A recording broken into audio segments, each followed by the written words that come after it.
Alors ce matin, j'ai choisi un thème. Bon, ben, forcément, je me suis basé sur l'actualité, hein. Après Noël, il y a quoi? Non, il y a le 26. Oui, parce que Noël, c'est le 25. Après, il y a le 26. Et après, il y a le 27. Et après, il y a le 29. Et après, il y a le 30 et le 31. Et après, il n'y a pas de 32. On recommence tout. On prend les mêmes et on recommence tout. Donc, vous avez compris que c'est le nouvel an. Et de quoi je vais vous parler? Du nouvel an. Mais pour donner un peu de piment, on va essayer de regarder le nouvel an côté Orient. Pas l'Occident. L'Occident, c'est nous, hein. C'est un peu fade. L'Orient, ça relève un peu. Il y a les épices. Ça relève un peu. Alors, on va s'attarder un peu sur le nouvel an côté oriental, bien évidemment, mais plutôt chez les Hébreux. Est-ce que vous savez combien il y a de nouvel an dans la culture juive? Déjà, rien que la question, elle est bizarre. Parce que nous, on n'en a qu'un, hein. C'est le 1er janvier. Mais dans la culture hébraïque, juive, ils en fêtent combien de nouvel an? Qui a dit 12? Non, 12, ça fait beaucoup. 2, plus, 3. On va dire 3, parce que le 4e, bon, il est un peu bizarre. Mais 3, c'est sûr. Ils ont le nouvel an religieux. Ça, c'est dans la Bible. Le mois de Nissan sera pour toi le 1er de l'année. C'est avril, à peu près. C'est la Pâque. La Pâque marque la nouvelle année, calendrier religieux. Et c'est en vigueur, hein. Mais c'est le nouvel an religieux. Après, ils ont le nouvel an plus, le nouvel an traditionnel, calendrier, on va dire un peu normal comme nous. Et là, ça n'a absolument rien à voir avec le nouvel an religieux, parce que ça tombe en septembre-octobre. Je ne vais pas vous donner le nom, parce que ce nom, peut-être vous l'avez entendu, mais et on va voir que ça a une base biblique. C'est dans la Bible. Et ils ont un autre nouvel an. Alors, c'est le nouvel an des arbres fruitiers. Mais c'est important pour eux, parce que ça a une source aussi un peu biblique. Chaque nouvel an est un décompte. Vous savez qu'il compte. Il recompte, ou il décompte tous les 7 ans, ou tous les 50 ans. Bref, il y a le Shabbat du Shabbat, il y a le jubilé. Il y a des décomptes tout le temps. Et même dans la nature, il y a des décomptes pour les arbres fruitiers, etc. Bon, tout ça, c'est des nouvel an. Mais on va s'arrêter sur celui qui est le plus proche de nous, donc c'est septembre-octobre, des fois novembre, ça dépend, ça ne tombe jamais pareil, mais c'est le nouvel an qui correspond au nôtre là maintenant, qui est dans 3 jours. Ce nom hébreu, vous le connaissez, il n'est pas dans la Bible, mais vous le connaissez, c'est le Rosh Hashanah. Vous connaissez Rosh Hashanah? Rosh Hashanah, mais si. En hébreu, ça veut dire tête de l'année. Le nouvel an. Le 1er de l'an, la tête, le commencement. Alors, c'est une fête biblique qui a ses origines dans l'Écriture, mais ça reste quand même assez mystérieux tout ça. Lévitique 23. Parole de vie, nous dit ceci. Le Seigneur dit à Moïse de donner aux Israélites les enseignements suivants. Le 7e, le 1er jour du mois, sera pour vous un jour de repos. Vous vous réunirez à mon honneur, c'est un jour de souvenir et de cris de joie.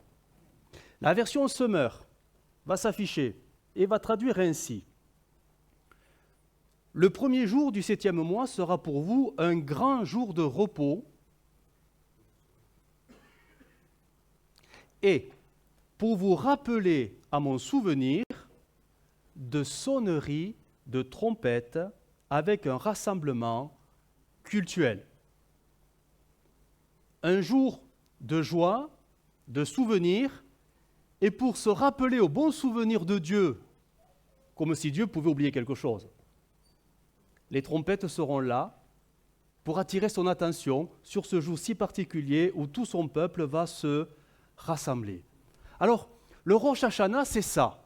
Sauf que la Bible n'emploie jamais ce terme Rosh Hashanah et va donner un autre nom à cette fête. Et vous avez compris que Nous sommes dans les fameuses 7 fêtes de l'Éternel. Vous les connaissez par cœur, les 7 fêtes de l'Éternel. Alors, c'est la fête de Pâques, mais bien sûr qu'on la connaît. Suivi de la fête des pains sans levain, mais bien sûr qu'on la connaît. Suivi de la fête des prémices, suivi de la fête de... Alors en français, ça donne Pentecôte, tout simplement. Mais la 5e, qui sera appelée la fête des trompettes, et suivi de la fête des expiations, le grand pardon, le même mois, 10 jours après, et on se termine avec la fête des tabernacles, ou la fête des cabanes. Donc on s'aperçoit que cette fête, qui est aujourd'hui appelée non plus la fête des trompettes, mais la fête de Rosh Hashanah, est une des 7 fêtes de l'Éternel. Tu peux me monter un peu plus de retour, s'il te plaît, vois. Par contre, autant pour toutes les autres fêtes, Dieu donne des explications du pourquoi, du comment de la fête. Par exemple, la fête de Pâques, vous la fêterez en mémoire de la sortie d'Égypte. La fête des tabernacles, vous la fêterez en mémoire de votre camping pendant 40 ans dans le désert. Bref, il y a des renvois à l'histoire pour toutes les fêtes, mais celle-ci, il n'y a rien. Il n'y a rien du tout. Dieu ne dit pas pourquoi Israël doit se reposer, célébrer son nom avec la trompette retentissante, et surtout, ce qui est énigmatique, c'est un jour de souvenir. Oui, mais de quoi? Oui, se rappeler à Dieu, mais bon, sur quelle base? Et là, la Bible, elle dit rien.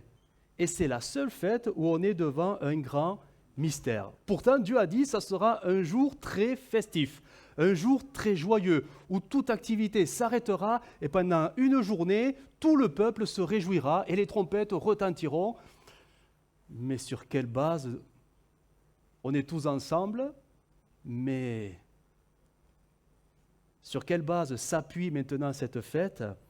La Bible, elle dit strictement rien. Ou plutôt, Dieu n'a rien dit sur le contenu de cette fête. Et ça, c'est étonnant de la part de Dieu.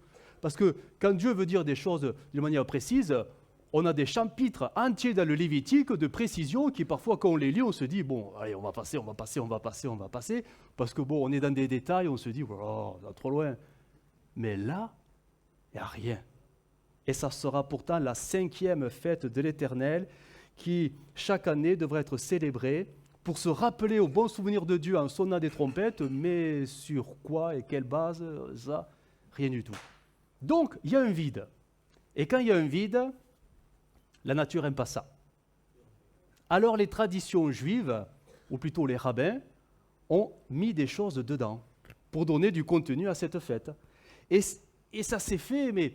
Alors, vous savez, après l'exil, le fameux exil qui a duré 70 ans, quand Israël est revenu dans leur pays, le temple, il est détruit. C'est là que les premières synagogues vont se construire. Parce qu'avant, ils avaient le temple. Maintenant, il n'y en a plus. Les choses vont prendre du temps avant de revenir. Donc, ils vont se rassembler en petites communautés. Et là, les fameux rabbins, ils vont essayer tout simplement de donner du contenu dans des choses où il y a du flou et de l'abstrait. Donc, à partir de ce moment-là, ils vont dire que cette date, le Rosh Hashanah, cette fête des trompettes, allait devenir le nouvel an, non plus religieux, mais traditionnel. Mais le nouvel an, fête d'anniversaire, parce que ça revient tous les ans, fête d'anniversaire de quoi? Quelle est la première œuvre que Dieu a créée? Qu'est-ce que Dieu a créé en premier, en tout premier lieu? Oui, on va dire l'univers. C'est la date d'anniversaire de l'univers. Et comme Dieu est un Dieu créateur, il a voulu placer au milieu de l'univers la terre et au milieu les 2 premiers habitants. Donc le Rosh Hashanah deviendra la date anniversaire, donc le nouvel an, de la date de la création de l'univers et la date de la création d'Adam et Ève. Et chaque année, dont les Juifs, encore aujourd'hui, célèbrent et se souviennent que Dieu le Créateur a créé la création. C'est joli, hein? Bon, ça ne nous avance pas plus. Sauf qu'ils sont allés loin, les rabbins, parce que les rabbins, ils aiment réfléchir quand même. Hein? Ils ont dit, si Dieu a créé toutes choses voilà, à ce moment-là, c'est que Dieu qui est grand connaît déjà toutes choses. Le passé, l'avenir, le présent.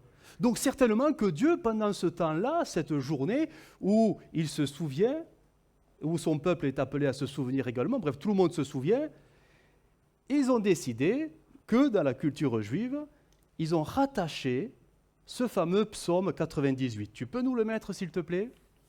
Nous, on lit les psaumes comme ça, sans se rendre compte de la culture juive derrière. Mais le 98 est directement relié à la fête des trompettes.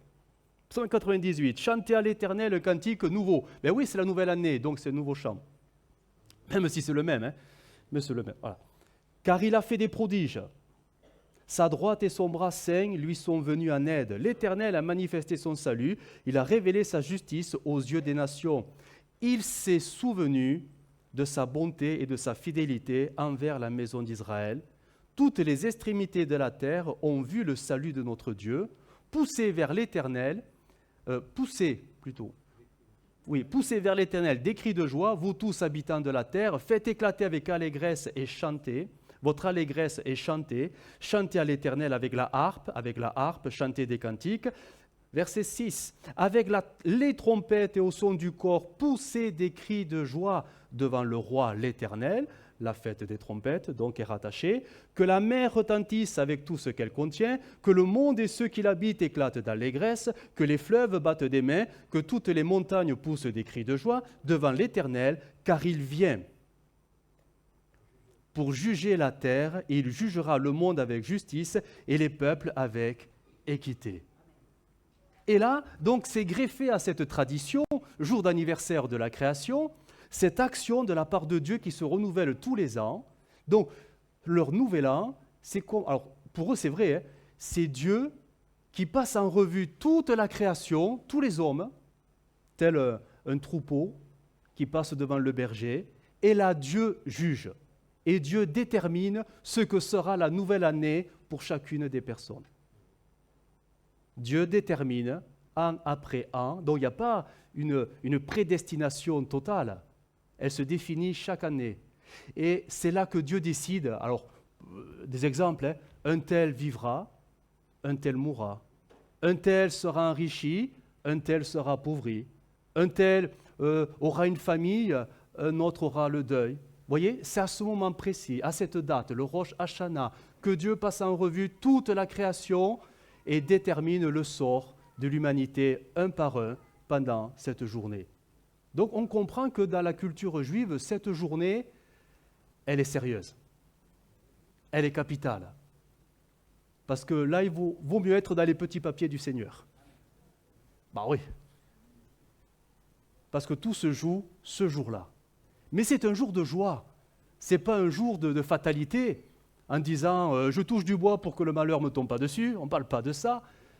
C'est la fête des trompettes où tout le monde se réjouit d'avance parce que comme Dieu est bon et que Dieu se souvient de son peuple, Dieu bénira, du moins il le souhaite, forcément son peuple.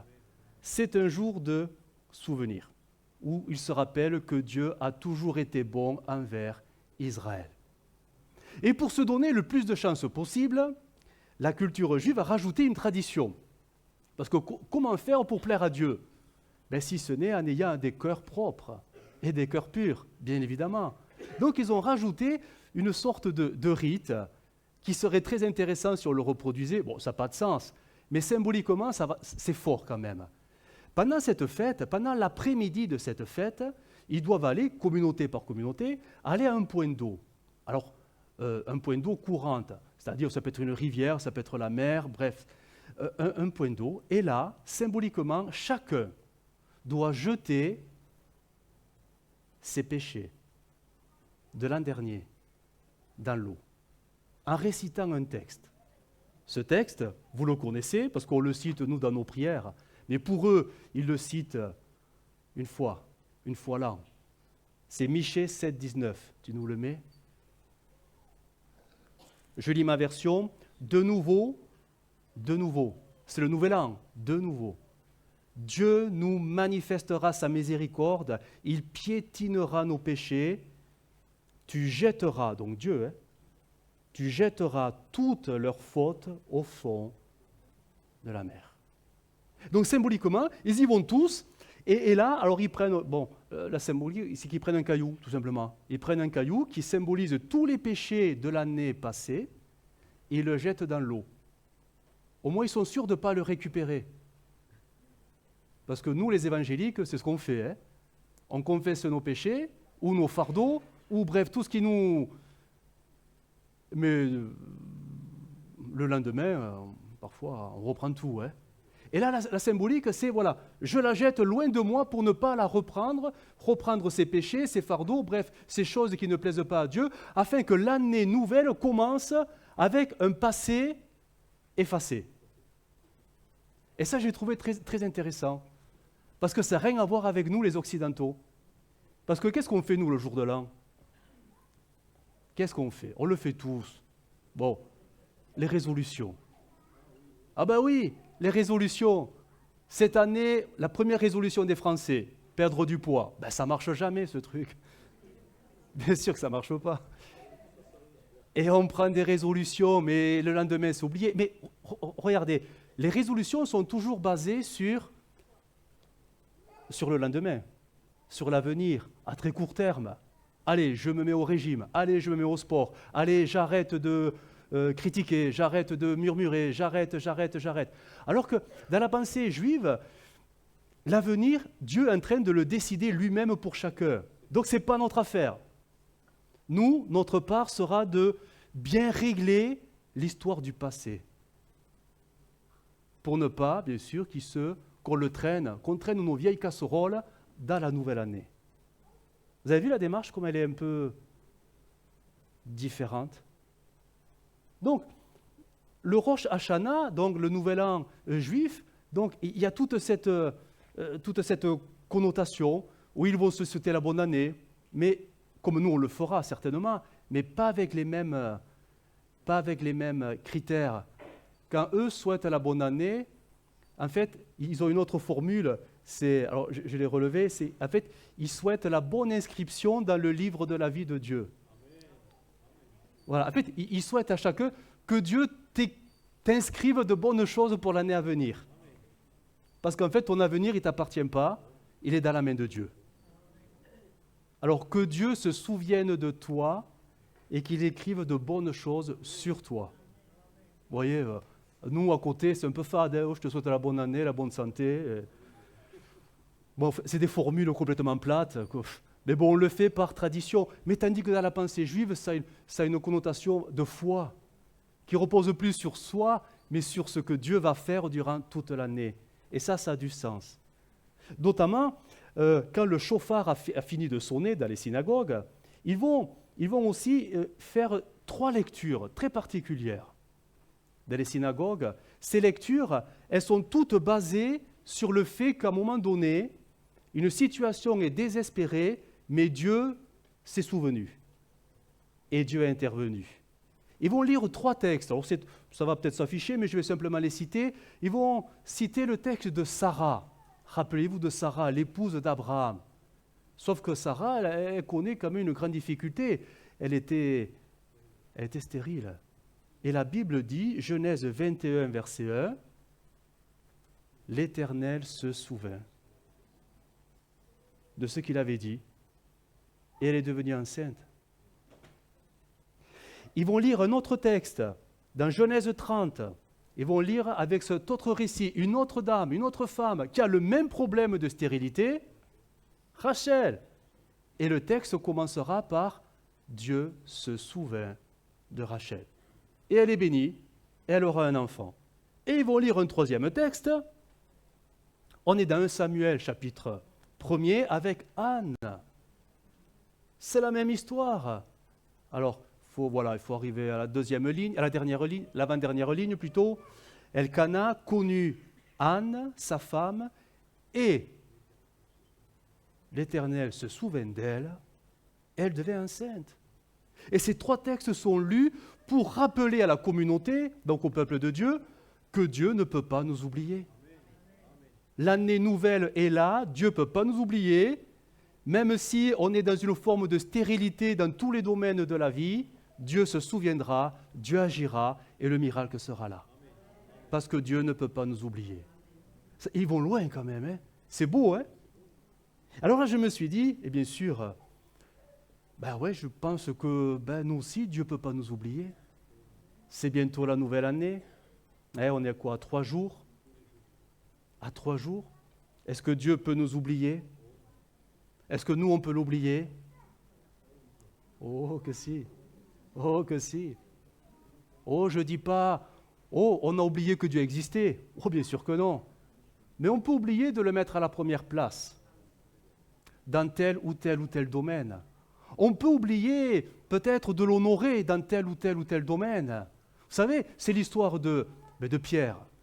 Pierre, Jésus a dit à Pierre, tu sais Pierre, je sais que tu m'aimes très fort, mais tu sais, quand le coq va chanter, tu vas me renier quand même. Malgré ton amour, tu vas quand même me renier. Et Pierre, il a dit quoi? Non, c'est pas possible. Jamais, jamais, jamais, jamais je te renierai. Je mourrai pour toi. On connaît le récit. Les circonstances seront tellement oppressantes que la peur va faire qu'il va renier Jésus. Les situations qu'on va rencontrer en 2025, certaines seront très légères et joyeuses, et on bénira Dieu de tout notre cœur, mais d'autres seront très lourdes et parfois oppressantes. Et là, on peut oublier Dieu. On peut oublier de mettre Dieu à la première place. Et ça peut arriver à tout le monde. Là, on dira, mais non, c'est pas possible, je suis tellement consacré, et je lis la Bible tous les jours, et je vais à l'église à toutes les réunions. Jamais, jamais, jamais, c'est pas possible. Moi, je vis que pour Dieu, parce que j'aime Dieu. Oui, c'est bien, aujourd'hui, tu dis ça. Mais dans l'épreuve, dans la fournaise, le Dieu que tu aimes si fortement, tu peux le relayer très facilement à la seconde place.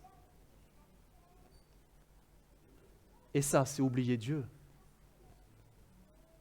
Mais la bonne nouvelle, c'est pas que nous soyons défaillants, parce qu'on le sera tous, c'est que Dieu, lui, il n'est pas défaillant.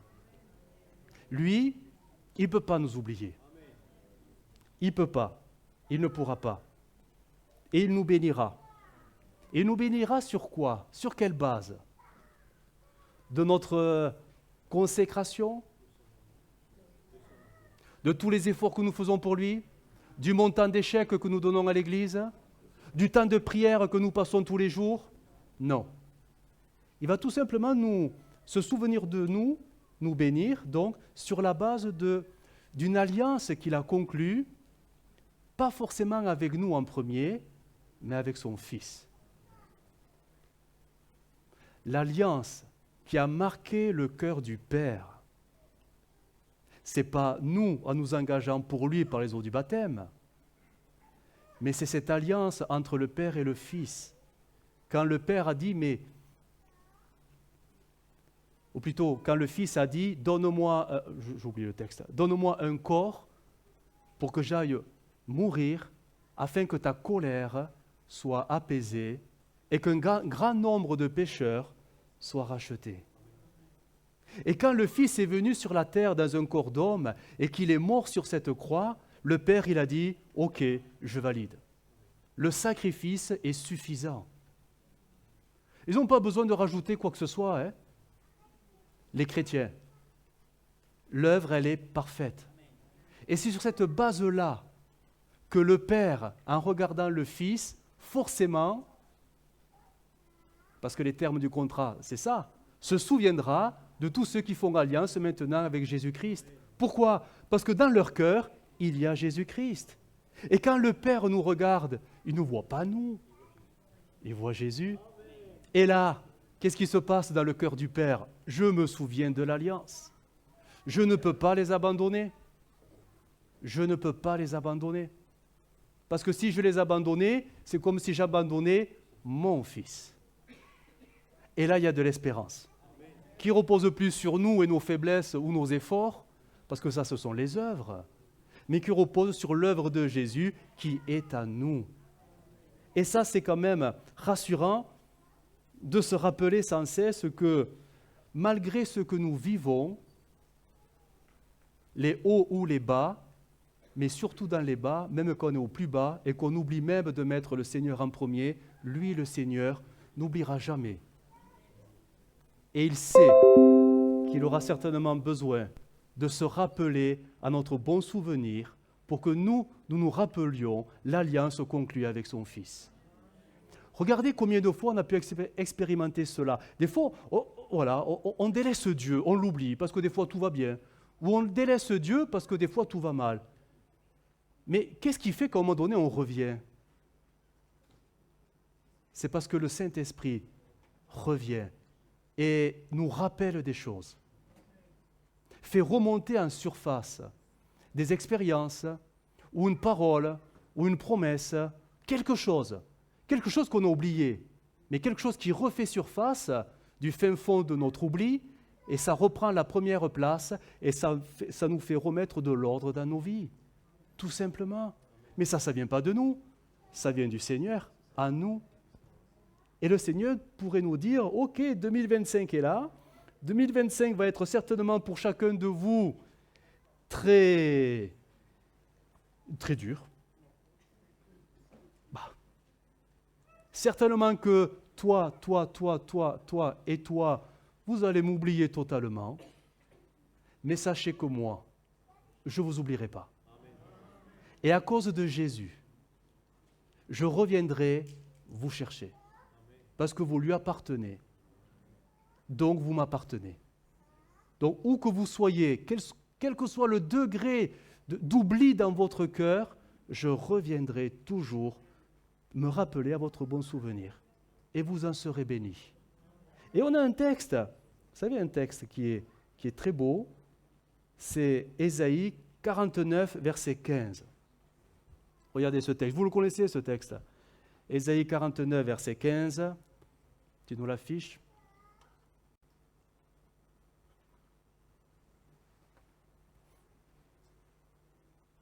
Une femme, oublie-t-elle l'enfant qu'elle nourrit? Cesse-t-elle d'aimer l'enfant qu'elle a conçu? Et même si les mères oubliaient leurs enfants, je ne t'oublierai pas. Verset 16, voici, je t'ai gravé dans le creux de mes mains. J'arrête la lecture ici. Vous avez vu l'alliance? Le Seigneur a gravé les plaies. Nos noms. Il ne peut pas nous oublier. Si nous l'oublions, lui ne pourra jamais nous oublier. Parce que le Seigneur se rappellera toujours à notre bon souvenir. Je repense à Jonas. Rappelez-vous de Jonas.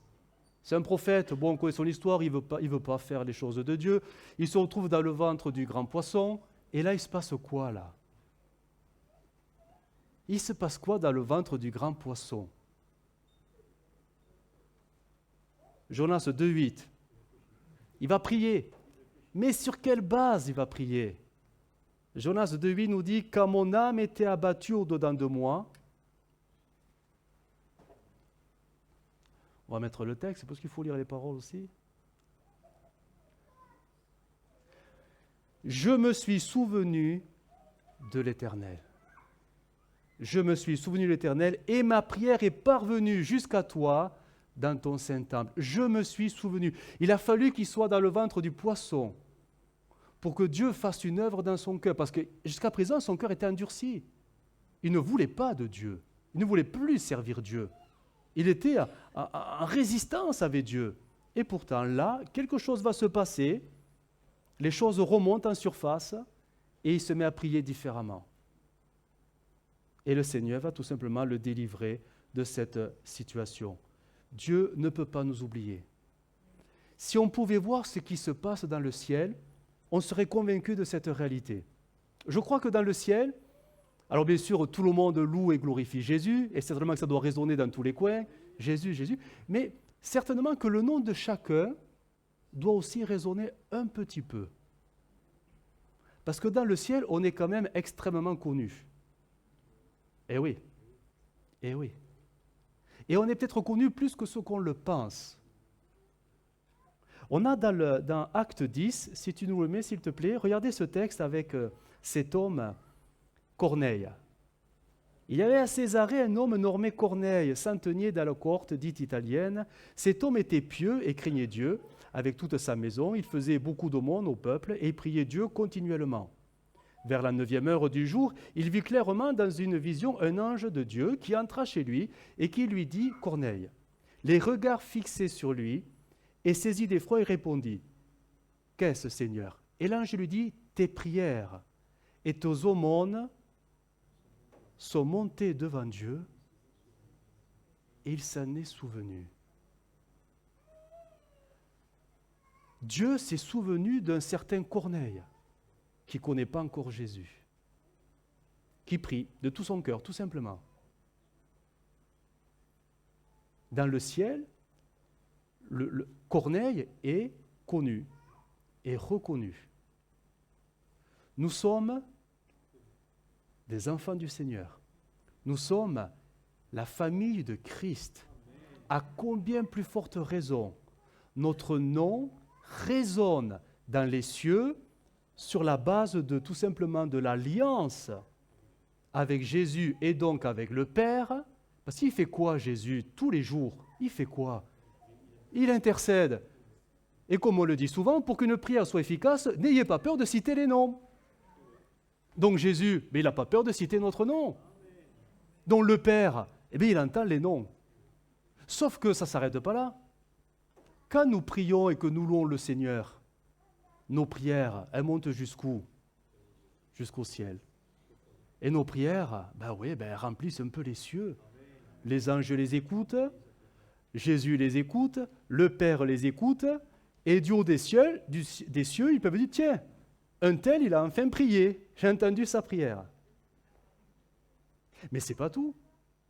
Parce que, regardez, il est même dit dans Hébreux 6,10, tu nous mets, car Dieu n'est pas injuste pour oublier votre travail et l'amour que vous avez montré pour son nom, ayant rendu et rendant encore des services aux chrétiens, aux saints. Donc, même tout ce que nous faisons sur terre a comme un écho dans le ciel dont on ne peut pas être oublié. Le ciel ne peut pas avoir des trous de mémoire, ce n'est pas possible. Avec tout ce que nous faisons pour lui, avec toutes nos prières dirigées sur lui, avec toutes les intercessions du Seigneur lui-même à notre égard, dans le ciel, il retentit une quantité de prénoms, dont les nôtres, qui sans cesse résonnent comme des mélodies aux oreilles du Seigneur. Alors nous pouvons l'oublier, mais lui ne peut pas nous oublier. Parce que notre nom, et ce que nous avons fait, et ce que nous faisons, sont devant lui comme des choses qui lui rappellent sans cesse, ce sont mes enfants. Ils ne sont pas parfaits, mais je ne peux pas les oublier. Et sur la base de l'alliance, je les bénirai tout simplement. Tout simplement. Donc 2025 est quand même une année de bénédiction en perspective, parce que Dieu ne peut pas nous oublier. Et là, je voudrais m'adresser pour encourager vraiment tout le monde, parce que je sais très bien que même au milieu de nous, certains disent « Oh, mais Dieu, avec tout le travail qu'il a à faire, il ne peut pas penser à tout le monde. » C'est bizarre comme raisonnement, mais je sais que certains l'ont. Non, Dieu ne peut pas t'oublier. Même si tu es dans l'église, tout au fond de l'église, que tu ne fais pas de bruit, que tu es comme une petite souris, tu te fais oublier par tout le monde dans l'église, dans les cieux. On ne peut pas t'oublier. On ne peut pas t'oublier. Même t'oublierais de venir à l'église pendant un mois, un trimestre, un semestre, une année. Nous, on t'oublierait que le Seigneur ne t'oublierait pas. Il ne peut pas t'oublier. Parce que ton nom résonne dans le ciel. Tout simplement. Il ne pourra pas t'oublier. Ton nom est gravé dans les paumes, dans les mains du Seigneur. Il ne peut pas t'oublier. C'est rassurant quand même. De savoir que même si tout allait mal tourner cette année, et qui sait? Dieu seul. Et même si tu te mettais dans une colère telle que tu renierais le Seigneur, oui, Pierre l'a fait avant toi. Hein. Mais Jésus n'a pas oublié Pierre. Hein. Le Seigneur ne t'oubliera pas. Il reviendra et il refrappera à la porte de ton cœur pour reprendre la première place. Dieu ne peut pas t'oublier. Dieu ne peut pas m'oublier. Dieu ne peut pas oublier l'Assemblée. Dieu ne peut pas oublier son peuple. Parce que tout dans le ciel Ce sont un concert de prénoms qui résonnent sans cesse, dont le mien, le tien, le nôtre. Donc Dieu ne peut pas nous oublier. Et pour terminer, je dirais que cette fête des trompettes, elle a quand même une forte connotation aussi prophétique. Ouais. Là, on n'est plus dans la culture juive, mais vraiment, on est dans l'interprétation prophétique, on va dire chrétienne, évangélique. Parce que quand on parle de grand rassemblement, c'est ce que dit la fête, ça sera un grand rassemblement, un jour de repos et de grand rassemblement, au son des trompettes. Là, quand on parle de grand rassemblement et de trompettes qui retentissent et d'une grande joie qui enveloppe le tout, là, on ne peut pas ne pas parler de ce grand rassemblement qui se fera et qui réjouira toute l'Église au son de la trompette. Et le texte s'affiche, 1 Thessaloniciens 4,16, un texte qu'on ne peut pas oublier, bien évidemment, car le Seigneur lui-même a un signal donné à la voix d'un archange et au son de la trompette de Dieu, descendra du ciel, et les morts en Christ ressusciteront premièrement.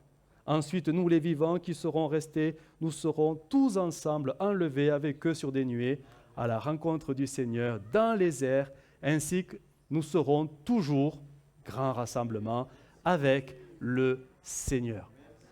Et il faut compléter avec 1 Corinthiens 15 qui nous dit ceci, ça reprend la même idée, voici je vous dis un mystère, nous ne mourrons pas tous, mais tous nous serons changés en un instant, en un clin d'œil, à la dernière trompette. La trompette sonnera et les morts ressusciteront incorruptibles et nous serons changés.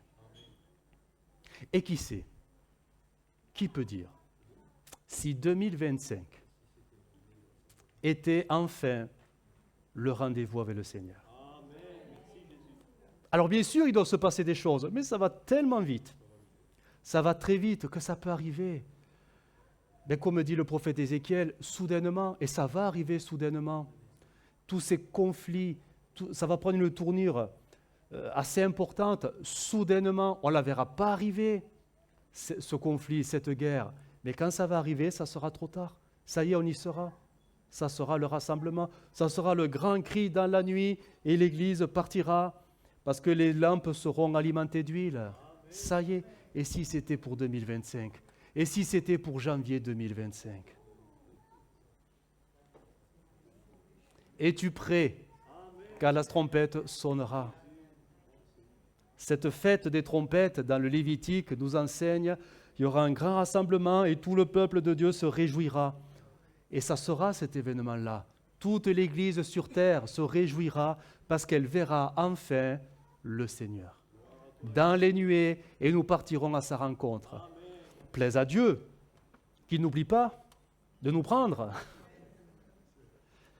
En fait, il faudrait dire, plaise à chacun de ne pas oublier de vous sanctifier. Parce que ça peut arriver très, très, très bientôt et très rapidement. À nous à ne pas oublier. Le Seigneur ne pourra pas nous oublier. Mais si on pouvait éviter de l'oublier, ça nous ferait peut-être gagner du temps. Si on pouvait éviter d'oublier la consécration, ça nous ferait gagner du temps. Si on pouvait éviter de s'éparpiller à droite, à gauche, dans nos projets, dans tout ce qu'on pourrait planifier pour 2025. C'est important de faire des projets, bien évidemment, mais si on pouvait ne pas oublier le projet de Dieu, qui est de rassembler son peuple. Et la fameuse question du fameux chant, seras-tu prêt quand il viendra? Dieu ne peut pas oublier, nous pouvons oublier. Mais le Seigneur fera toujours sa part de se rappeler à ton bon souvenir. Mais vivre dans la consécration, vivre dans la préparation, vivre dans cette échéance, ça va arriver, vraiment, ça va arriver. Commencez pas à planifier, oui, mais avec tout ce qui doit arriver, on en a encore pour 2 ans, 3 ans. Non. Ça peut arriver, ça va arriver, ça va arriver, ça va arriver. On n'a pas de date, on n'a pas l'heure. Attention, sur Internet, je sais que beaucoup aiment aller sur Internet. Attention à toutes ces prédications, tous ces prophètes qui vous disent « Ça y est, nous avons trouvé la date. Ça y est, nous vous annonçons la date. » Mais là, ça va arriver, là. Avec 2025, ça va arriver. Si vous en avez un qui vous dit ça, zappez, parce que ce n'est pas possible. Ça contredit les Écritures. Certains vont vous dire « Oui, mais on peut calculer avec les fêtes de l'Éternel, on peut s'approcher. » Non, n'écoutez pas, ce n'est pas possible. Il n'y a que le Père qui connaît ça. Donc un prophète qui vous dirait le contraire, ça le discréditerait un petit peu quand même. Nous, soyons prêts. Soyons prêts. Qui sait si cette nouvelle année ne sera pas l'année du grand rassemblement, de la fête des trompettes. Tenons-nous prêts. Le Seigneur n'oubliera pas, il ne nous oubliera pas, mais soyons de ceux qui nous préparons à tout cela. Amen. On prie le Seigneur. Notre Dieu, nous te bénissons. Nous sommes devant toi et, Seigneur, nous sommes heureux de nous rappeler que tu ne peux pas nous oublier. Et même si nous, on t'oubliait à cause de la vie, de la maladie, de la souffrance, des épreuves, combien il est bon de se rappeler que tu mettras tout en œuvre pour revenir nous chercher là où nous sommes tombés dans l'oubli. Merci Seigneur pour cette alliance qui est solide, qui ne s'appuie pas sur nos efforts, mais sur l'œuvre de Christ. Oui, nous te bénissons, Jésus, parce que cette année 2025, elle est déjà dans tes mains et tu l'as déjà préparée. On ne sait pas de quoi elle sera faite, mais du moment que tu es avec nous pendant cette année, cela nous suffit. De savoir que tu marcheras jour après jour avec nous, cela nous suffira, parce que tu es notre protection, parce que tu es notre justice, parce que tu es notre bénédiction, parce que tu es notre secours, parce que tu es notre promesse. Et c'est cela que nous voulons nous rappeler. Oui, nous savons que tu te souviendras de nous, jour après jour, et tout le long de cette année. Merci Seigneur pour ces assurances, cette certitude, ces convictions qui sont maintenant dans nos cœurs. Et pour tout cela, nous te disons merci Jésus. Amen. Amen. Gloire à toi Seigneur. Merci Jésus. Amen.